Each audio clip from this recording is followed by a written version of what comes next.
What's good, everybody? It's the Clown with Cap Show. UFC 287 was amazing, even though I got every fight wrong except Kevin Holland fight, which was awesome. But shout out to Israel Adesanya. I can't believe I went against him. The former champion regained his title. He was 0-3 versus Alex Pereira.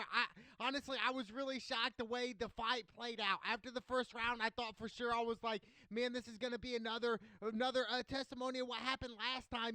Went 5 rounds. I did not think Israel Adesanya really had it in him like this. And a lot of people, talk bad about Israel Adesanya like they forgot what happened prior to Alex Pereira even showing up to the UFC. Like, he dominated everybody, and it makes sense. And I think Israel Adesanya, pound for pound, he's probably in the top 3 right now in the UFC, dude. 100% regained his title back.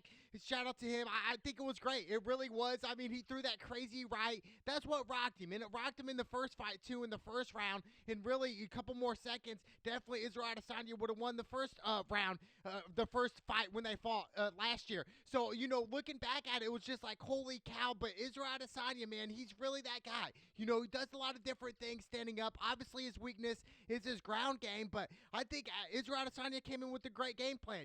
Even though I thought Alex Pereira won the first round barely by leg kicks, but looking at Izzy, man, it was definitely one of those. He studied him really great, and he knew when Alex was going to throw a lot of combinations that he was going to come at him and really have his face up, and that's what happened. And then Izzy threw the crazy right hand, overhand right, which landed perfect, and that's what dazed him. Then he threw it again, but it was probably one of the coolest things I seen after, where he had the bow and arrow and just like shooting him 3 different times. Yeah, it was like, holy cow, it was from like a movie. It really was. It was like, this was a movie scene that we just saw, and Alex Pereira just got murdered, dude. He just got took it out. Just took it out. Just a couple shots. That's all it took. And we see that. That's all it takes in UFC is just a couple shots. Then you're lights out, and it's over with. But for Alex Pereira, nothing to hang your hat on. I mean, you're the former champion. I do see Alex Pereira moving up to 205. I think that's his weight class. I mean, coming into this fight, he's probably 10, 15 pounds more than Izzy, dude. So, like, when he came in, I was like, holy cow, like, he's so much taller, bigger, and stronger than Izzy. But Izzy had one thing on him, and that was speed and tenacity. In that whole fight, we saw it. We saw it develop with Izzy, and he just panned out better. He really did. So, Izzy, man, what a game plan it is. What's next for Izzy? Obviously going to defend his title. I don't see these guys rematching again. Like I said, I think Alex Pereira is going to move up in weight. I think he's going to go to 205. He could even go to heavyweight one day. He's going to be a problem in any division. There was respect after the fight for Izzy. Izzy understands, like, look, I am the champion here. And we saw Izzy taunt Alex Pereira's son, just like, it was a taunt that happened a long time ago when Alex Pereira knocked Izzy out, and then his son came over and was like laying down unconscious, and we saw Izzy point at him after the fight, and then Izzy laid down unconscious. I thought it was pretty silly, but I think it was good. I really do. I think it was good for TV, for viewers, and all that. I think it was great, but, Israel Adesanya, man, he's that guy. He's the top 3. Pound for pound, I put him in the top 3, absolutely. Everybody, he's a household name now. He's a champion. I think he's going to defend his title many more times before he even gets dethroned again, but I don't see these guys rematching. What's the point? I mean, overall, Alex is still up on him, so for Alex, man, it was just, he got caught. He got caught, and I think Izzy was playing possum with him a couple times where he wanted him to come forward, and that's when Izzy countered it with his crazy overhand right, and that's what I feel like the coaches knew when to do this, when to throw the right, and this is the time when you get up to the cage. This is when Pereira's going to unleash and have his guard, have his chin up, and just have that access to it. So, shout out to Israel Adesanya. I can't believe I didn't go Izzy. I really thought Izzy would lose this fight because it's one of those cats that he could not beat, but he finally got over the hill. And Izzy even said it best, man. I defended my title 7 times, dude, to get to this point, and you think he's just going to let it slip. So, Izzy, he stepped up. He stepped up when he needed to. This was a more important fight for Izzy than Alex Pereira, because Alex Pereira's relatively new in the UFC. So, for him, it's just like, hey, he already became champion. He was once champion. Go to light heavyweight and become champion there. I think Alex Pereira will run through the light heavyweight division. I really do. I think he can run through them all, honestly. But Israel Adesanya, man, awesome, dude. Second round knockout. It was amazing. But that's the coolest thing I've ever seen. After he knocked him out, the bow and arrow, 3 of them, and just going nuts. Shout out to Izzy. He deserved that. Israel Adesanya, man, back on the map. Let's go. And then we got Gilbert Burns versus Jorge Masvidal. Look, shout out to Masvidal. Even though he lost this fight, you know, after the fight, he said, look, I'm going to retire 20 years in MMA, dude. 20 years, you know, back to where it all started in Miami for Masvidal in the backyard fights with Kimbo Slice. Like, this guy, man, Masvidal, he really did start from the bottom, dude. He really did. And he even said after the fight, he's like, dude, I'm a multimillionaire. I didn't start from shit. I didn't have shit when I started. I beat the odds. You know, shout out to Masvidal, man. He did. He defined that, you know, in just hard work and dedication, you know, ever since he was a kid. I mean, we're talking 16, 17 years old. Masvidal's fighting against grown men in the backyard. Like, this was the early, like, 2005, 2006 time, dude. Like, Masvidal is something special, dude. And what a career in the UFC. Like, people can say what they want. Yes, he's washed up now. You know, he's made millions, done great business for the UFC. But his 2019 run was crazy. I mean, 2 knockouts from top contenders and then fighting Nate Diaz the end of 2019. It was one of the best runs I've ever seen of any UFC fighter, dude. Like, almost as good as, like, McGregor. And we saw that he has the fastest knockout in UFC history with 5 seconds, which is insane with the Ben Askren knee. It's just crazy. I mean, Masvidal, dude, he maximized his talent and his potential. Absolutely, dude. I mean, he had 2 shots at the title. He failed that against Usman. But other than that, man, Masvidal, he beat the odds. Nothing to hang his hat on. You know, he fought in his hometown last night, even though he didn't win. You know, shout out to Gilbert Burns now, 22-5. I think Gilbert Burns, he's definitely going to either fight Colby Covington or Leon Edwards or the winner of that fight. I truly believe, you know, Gilbert Burns deserves that. I mean, he's fought in Chimaev, even though I think he beat Chimaev by really split decision. I would give it to Gilbert Burns. He was throwing bigger shots than Chimaev. He put Chimaev on his back a couple times. Like, dude, like, for real, I think Gilbert Burns, he deserves the next title shot. You know, either, you know, the winner of Colby Covington and Leon Edwards, that should be Gilbert Burns next. You know, the winner of that fight. So, shout out to Gilbert Burns. I mean, 4 takedowns in this fight.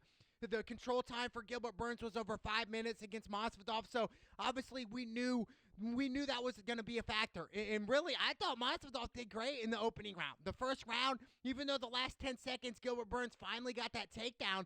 But other than that, I thought, man, Masvidal's starting off pretty solid. You know, the first round, he's picking and choosing his spots, hitting really Gilbert. I would say he outstruck him in the first round. And then going to the second, we started to see, all right, Masvidal slow down. He's getting taken down. Then the third round, it just wasn't there. You know, we can kind of tell, it's definitely in the fight game, we can kind of engage in people and be like, how hungry is this guy? You know, and we can kind of tell Masvidal's not that same dog as he once was. You know, after, you know, he's made a bunch of money, beat the odds, you know, maybe the hunger goes away for some people. And I could even say for Conor McGregor, I mean, we can kind of agree that the hunger's gone away from him too. There's just the different type of fighting when you're hungry, dude. Like, you go through adversity a lot better when you're hungry than when you're not. Because when you're not hungry, you got everything you've ever wanted. It's just, hey, if I lose it, it's all right. It is what it is. Like, I'm still a winner, you know. But when you're hungry and you don't really have much, like, you're fighting for everything, dude. You're fighting for, you know, your life, your character,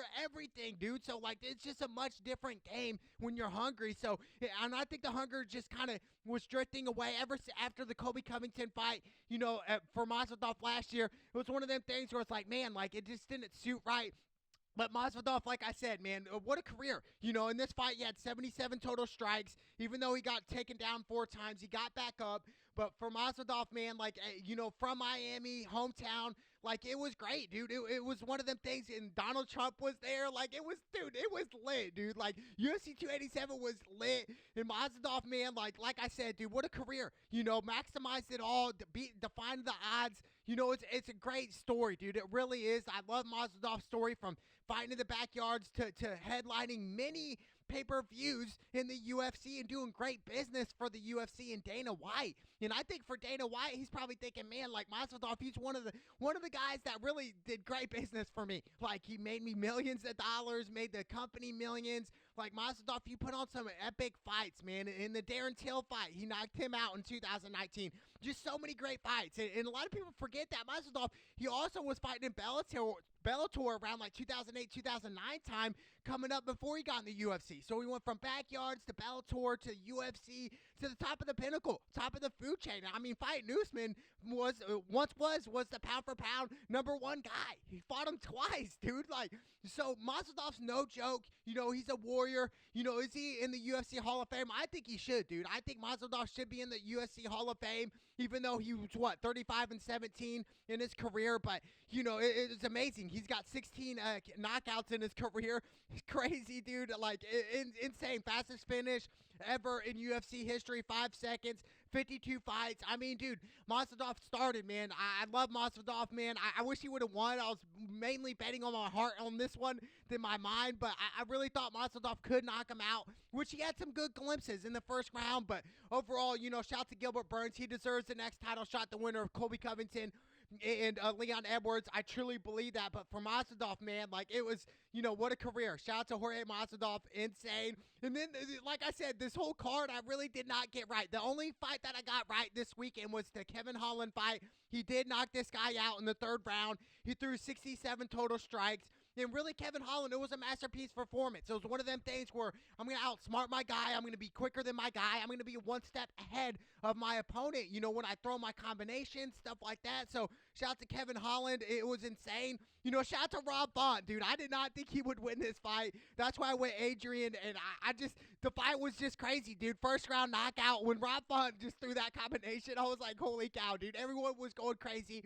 Rob Font, you know, well-deserved. What a fight. And then we got Christian Rodriguez fighting the Rosas Jr., the 18-year-old kid. I picked Rosas Jr. I really thought he would come out on top. But, you know, we kind of displayed on this fight the experience, the age gap, 18 to 25. Christian was just more experienced here, and I think that's what it was. You know, if this fight were to happen 3 years from today, I'm definitely going Rosas Jr. You know, just got to develop more. He's only 18 years old, dude. Like, he's literally old enough to still be in high school right now, and he's fighting these guys in the UFC. You know, the top of the food chain, dude. These guys are wolves. These guys are dogs. Like, you know, Rosas Jr. has nothing to hang your hat on. He's 7-1 in the UFC, youngest UFC fighter right now. So I think for him, it's a learning experience. He's only going to get better, you know, but for Christian Rodriguez, what a game plan it was for his coaches. He knew that, hey, this guy's going to try to take you down many times, dude. He stuffed this takedown many times, defended it a lot, even though Rosas did get a takedown in the first round. But other than that, it was all Christian Rodriguez, man. 83 total strikes. The ground control time was 7 minutes and 30 seconds for Rodriguez. So he clearly won rounds 2 and 3 and won the fight. You know, shout out to Christian Rodriguez. That was another fight I got wrong, but I really should have looked more into this fight and said, you know, he's only 18, dude. This kid, like, literally probably just hit puberty a couple years ago. Like, this is crazy, and he's fighting in the UFC. Like, that's how we know that this kid's going to be something special in the future, and he's going to be champion one day, absolutely. And the thing is, he wants to be champion in the first champion in 3 different weight classes, 35, 45, and 55. You know, I'm hoping the best for Rosas Jr. The future's bright for this kid, but shout out to Christian Rodriguez. I mean, what a UFC card it was. Like I said, only one fight I got right. But what's crazy about it, up until this point, up until the Masvidal fight, I was like, man, you know, all my picks have been wrong except Kevin Holland. I'm going to go the opposite. I was saying Gilbert Burns and Adesanya after a while because that's how the night was. And you know, when you bet on certain things, certain games, or certain fighters, it's just kind of like you're engaging in it, and you're just like, man, I'm just not hitting tonight, you know, so I'm going to go the opposite of what I'm telling you guys to go, you know, and that's what happened. So, you know, what a time, you know, Israel Adesanya, man, style bender, he's that guy, dude, he really is. I didn't really doubt him. I just thought, you know, this guy, Alex Pereira, I thought he was his nemesis, right? He was just the guy that he could not defeat, right? It was just one of them things, even though he finally got him, finally knocked him out, even though Israel Adesanya is still 3-1 against this guy, you know, but at the end of the day, I don't see a rematch here. I don't think the UFC is going to look at this and Dana White's going to say, well, you know, Alex Pereira, Israel Adesanya number 3. I don't know. Maybe down the line, but right away, no. You know, I think, you know, if Dana White and the UFC, they're smart, they're going to say, you know what, Alex Pereira, dude, he walks around probably over 200 pounds at least. Go to light heavyweight, and he looks like a light heavyweight, dude. I think he's a weight bully. We see a lot of these UFC fighters, they come in, they lose like 20 pounds in a week, dude. And it's just like, dude, like that cannot be healthy for you. Absolutely. And it makes sense why some of these guys get knocked out really easily because they don't have water in their brain. They're dehydrated, cutting 20 to 30 pounds a fight, dude.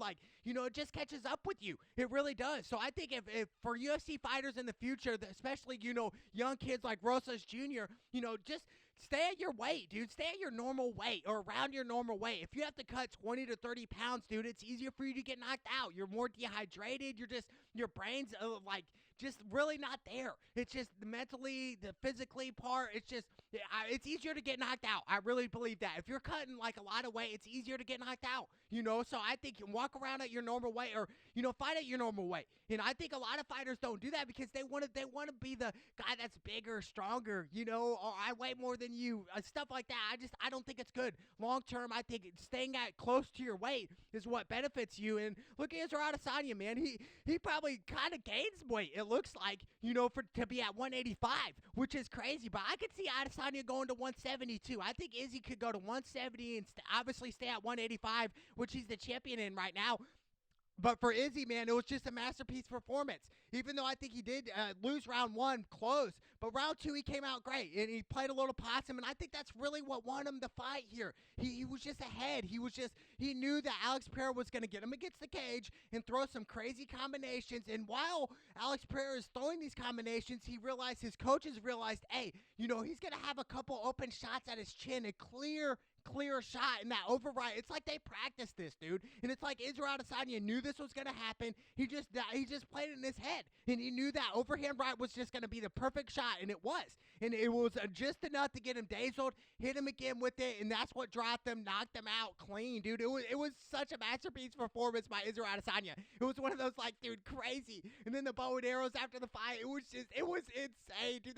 That was the coolest thing I've ever seen. And I've seen some cool things in MMA. We saw the Nate Diaz, Leon Edwards fight. That was a cold. But when Izzy did the bow and arrow, the 3 bow and arrows, dude, it was one of them, it was straight from a movie, like Gladiator. But, a lot of respect out of Izzy and Alex after the fight, for Izzy to even say he's a champion. He always will be. And Izzy even headed at, hey, he could go up to 205 and be dominant in that division, which I do think, Alex Pereira will eventually do. I just think he needs to get better on his grappling. Obviously, he's not a wrestler. So I think, if Alex Pereira, if he wants to be champion at light heavyweight, he needs to go train with, the Khabib guys, and learn wrestling, learn grappling, learn all those different types of stuff. If they're really about it, go learn from Khabib. I think that'd be great. But, UFC 287 was amazing.